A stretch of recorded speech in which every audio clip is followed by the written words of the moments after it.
Welcome. I'm Mary-Laurence Bevington. I'm a spiritual counselor and I bring clairvoyance and astrology, numerology into my work.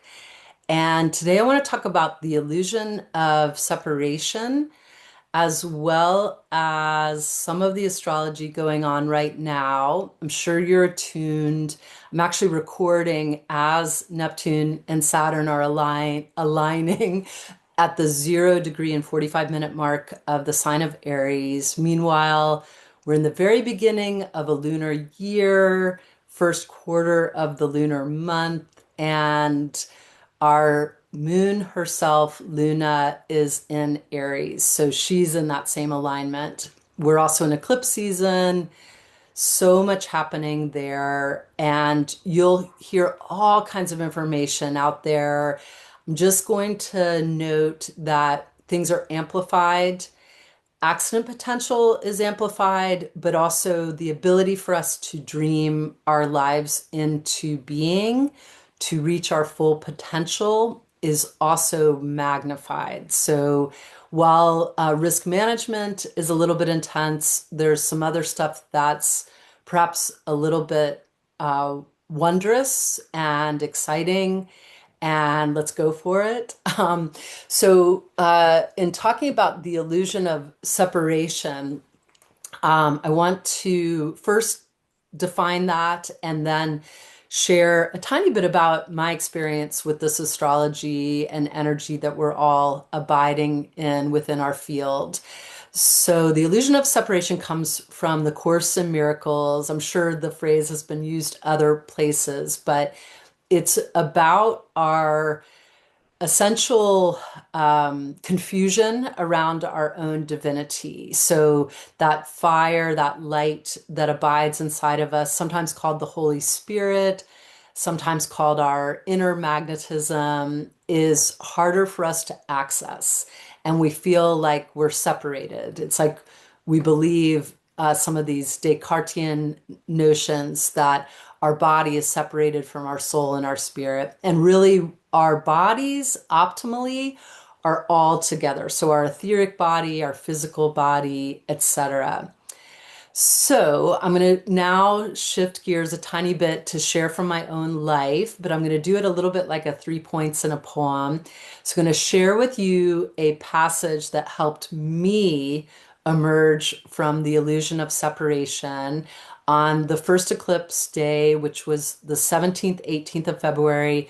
I had a dark night of the soul, and I'm way through it now. I worked through it via my tools, via outreach from a very dear friend, who is also an amazing astrologer, my love, Kevin, and also some other friends who were just terrific, an amazing neighbor, etc. And it wasn't like I was like totally going off the deep end. I'm an emotional generator, and I was just feeling really emotional and sad and writing, and meditating, all the things to move the energy, essentially. Dancing, another great way to shift gears. But one of the things that got me out of it was this passage from this wonderful book.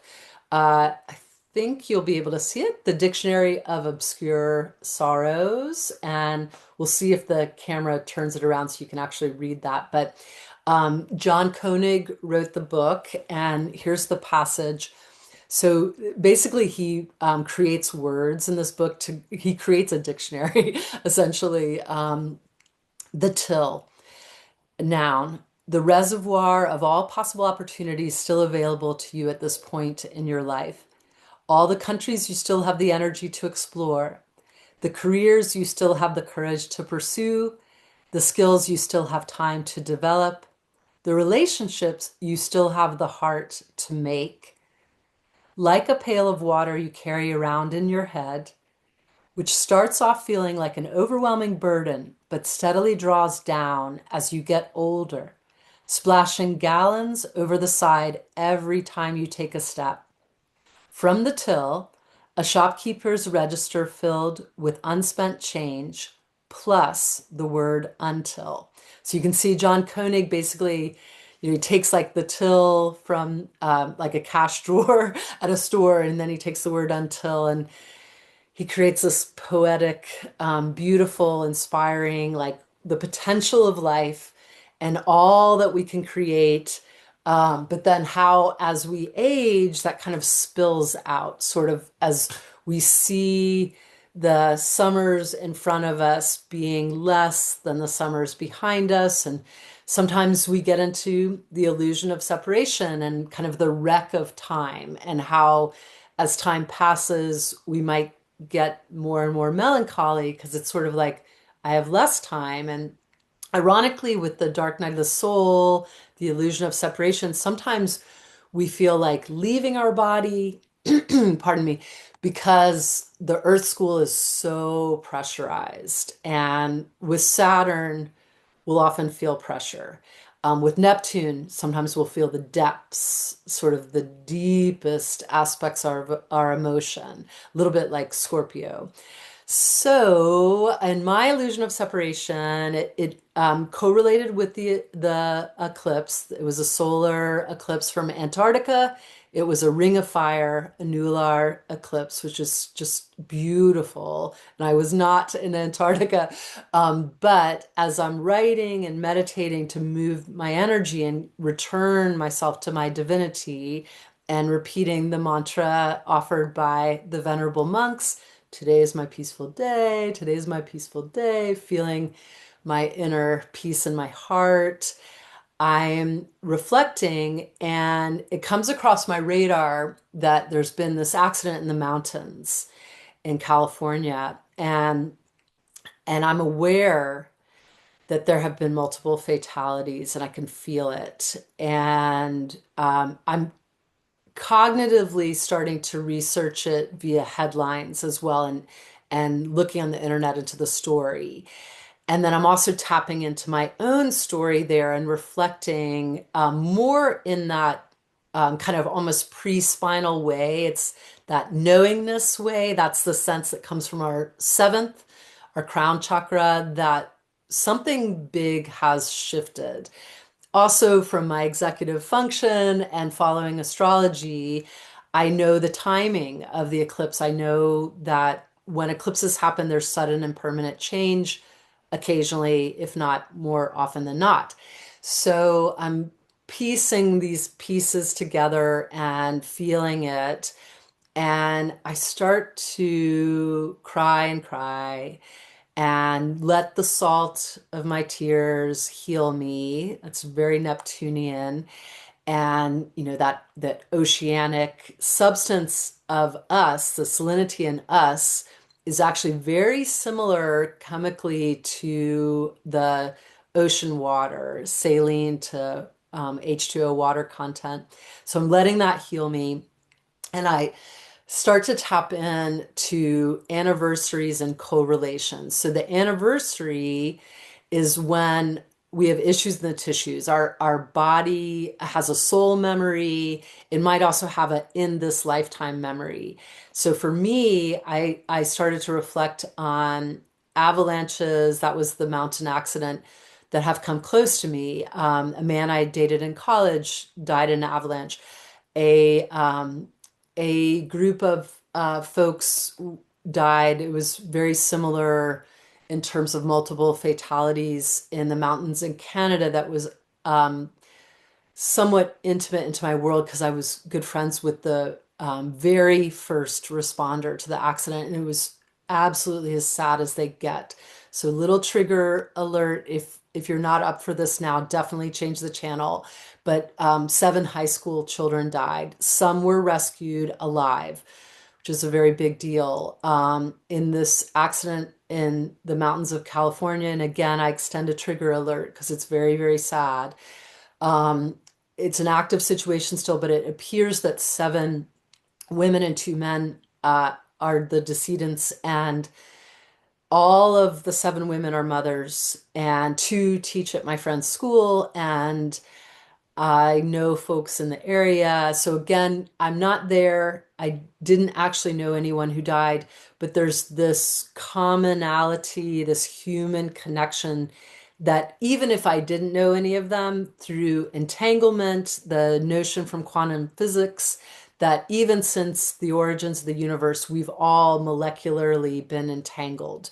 Even we breathe in the air, and Shakespeare's breath is in the air there, physically, literally. That's from Bill Bryson, by the way, amazing writer. Okay, so a couple other add-ons. So I'm in this dark night of the soul, in the illusion of my separation from my own divinity, even though I'm reassuring myself, no, that light is in there. You're running the energy of Earth and the cosmos and the Holy Spirit. You are that. All is one. I'm telling myself all these things. Today is my peaceful day. And I tap into a couple other things. And one of them is that we're also right on, really, at this point, it's a little bit of an anniversary, that we're still in the same energy of the United States Pluto return. And meanwhile, we've got these horrors behind horrors happening in the United States. We have concentration camps in the United States, concentration camps that are being built. These are typically private prison systems that are making money for a very few people, definition of oligarch, led by a few, making them very, very wealthy. So I was born in the city of Atlanta, in the wider metro area. It's actually about an hour east of that city, which is one of the heart origin points of the civil rights movement. Incidentally, Reverend Jesse Jackson, one of the heart people of the civil rights movement in the United States, passed away this week. This concentration camp is underway, and it's owned by a private prison system. So they're going to make a ton of money. And it was purchased for $130 per square foot by a Russian oligarch who is kind of the head of this company.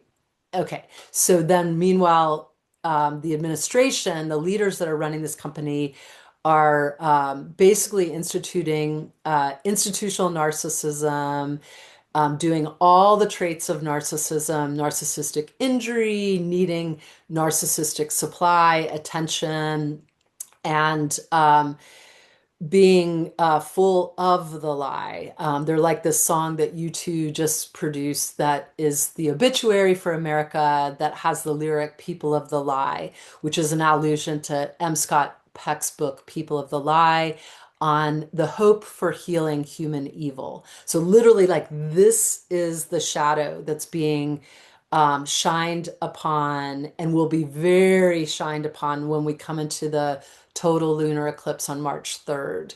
So that's going to really put all of it under this big scope. And the narcissistic injury is creating a situation where they're mobilizing for a war in Iran that's essentially, again, another way to make money, because all of this is paid for by the US taxpayers.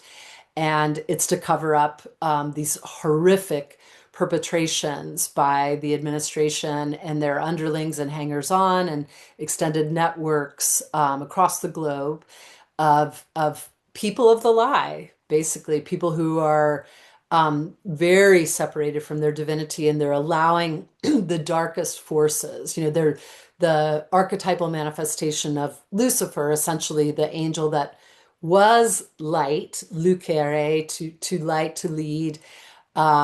Lucifer, fallen from grace. He's the one that has the battle with God in the book of Job, and they choose the most righteous man they can find to see if they can make that man fall. And I won't do the ending. You can go read it in the Bible. It's a great book in the Bible, by the way. So at any rate, I'm tying in all these little parts, and I finally come to this place of like, okay, we're at the time of the Pluto return. There's this eclipse. There's this avalanche 23 years ago that I was close to. There's this avalanche now that I'm close to. I'm watching, a country that's just killing and not protecting the children, the vulnerable, the women, the alphabet folks, the dignity of the elderly, anyone who's in a person of color situation, by birth, or by intermarriage, by all the things. we're watching this horrible onslaught of, these beautiful people like the governor of Maryland, who's the only Black governor in the United States not being invited to the governor's um, conference. Meanwhile, the only out governor married to a man has also not been invited. And meanwhile, there's this horrible spillage of sewage in the Potomac River that's because the federal government has not fixed their part of that infrastructure. And the governor of Maryland is getting blamed for it. It's, again, classic narcissism. That's a Darvo situation of victim blaming by the perpetrator, basically. So very stuck in this cycle of the drama triangle, perpetrator, victim, rescuer, and the payoffs of that. So in our collective, there's a little trouble transcending those roles and those payoffs. And so we have all these amazing things too. All of these things where judges and amazing Democrats and Democratic socialists and other leaders and people like Rep. Jasmine Crockett and Rep. James Tallarico, who are really outright speaking up. Rep. Jamie Raskin, who's saying, the president of the United States appears 1 million times, I'm not exaggerating, in what the 50% of the Epstein files that have been released. We're seeing Andrew Windsor Mountbatten, I think I said that right, the ex-prince in the United Kingdom being arrested. And again, so the perpetrators are being exposed, plus their cover up is being exposed.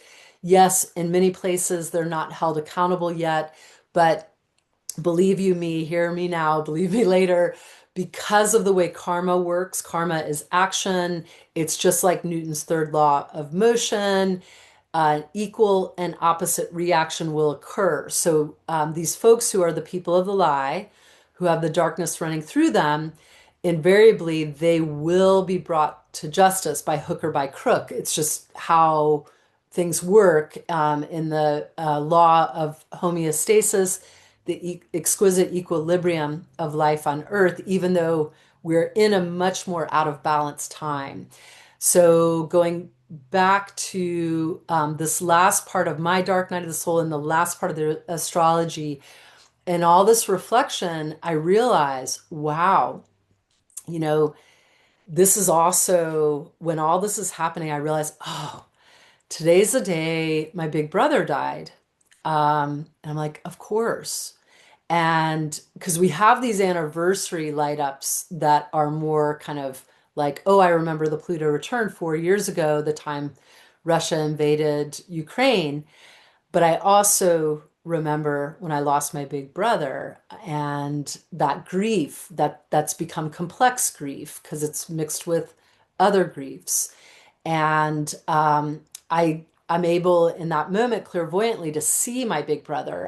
I've lost my parents and my little brother as well. And I'm also able clairvoyantly to connect with that whole constellation of my family on the other side. And it's fantastic, truly remarkable. Actually, it's a breakthrough for me. So you see, the illusion of separation can sometimes be these cave moments where we go into the depths of some scorpionic Neptunian energy, the depths of the valley, the depths of the moon, the womb.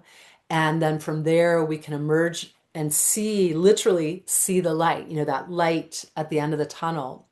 So with this conjunction that's literally, it happens in 4 minutes as I'm recording at 0 degrees and 45 minutes of Aries, the beginning of the ecliptic of the zodiac, used to be the beginning of the year.